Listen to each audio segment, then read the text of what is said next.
So ఇదొక నా lunch అడుగుతారు కదా, నాకు ఈరోజు యాక్చువల్లీ తినడానికి మండే కదా, పేషెంట్స్ ఎక్కువ ఉంటారు, తినడానికి టైం సరిపోదు.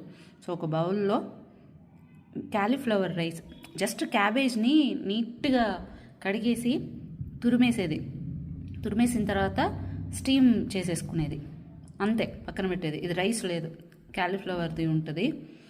అండ్ క్యాబేజీ కర్రీ కనిపిస్తుందా, అండ్ చికెన్ యాడ్ చేసిన, స్టీమ్డ్ చికెన్.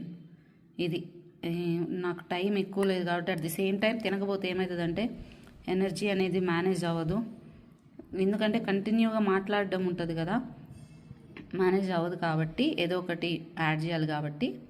సో ఇట్లా ఇది ఆల్మోస్ట్ 1 కప్ ఉంది. ఈరోజు ఆకలి కూడా వేయట్లేదు, పొద్దున కొంచెం స్వీట్ పొటాటో ఇవన్నీ ఎక్కువైంది. ఎందుకు రైస్ తినరు అంటే ఎవరెవరు శరీరం తగ్గట్టు వాళ్ళు తినాలి. నేను కార్బోహైడ్రేట్స్ ఏమాత్రం అటు ఇటు ఎక్కువైనా నిద్రపోవడమో, బ్లోట్ అయిపోవడమో, ఎనర్జీ డ్రైన్ అయిపోయినట్లు ఉండడమో ఇట్లా ఎక్కువ అబ్జర్వ్ చేస్తున్నా ఈ మధ్య. నేను చెప్తున్నా కదా, ఏజ్ అయ్యే కొద్దీ కొన్ని చేంజెస్ వస్తాయి కదా, సో అబ్జర్వ్ చేస్తున్నా. దానికోసం కొన్ని చేంజెస్ చేసుకున్నాను అనమాట. రైస్ నేనేమంత ఫుడీని కాదు, రైస్ తినాలని ఇంటెన్షన్ ఏముండదు. రైస్ మిల్లెట్స్ మళ్ళీ అన్నీ ఒకటే, నాకేమంత ఎక్కువ ఇంటెన్షన్ ఉండదు కాబట్టి ఇది మళ్ళీ చెప్తున్నా, మీరు ఫాలో అవడానికి కాదు, జస్ట్ నా డైట్ అడుగుతారు కదా నేను ఏం తింటానని, దానికోసం చెప్తున్నా. అయితే పెద్దగా ఫుడీ అయిపోతా, తింటానే ఉంటా, కంట్రోల్లో ఉండదు. ఒక 1 వీక్ కనుక నాలుకను కట్టేసినాను అనుకో, మళ్ళీ ఆకలేదు పెద్దగా.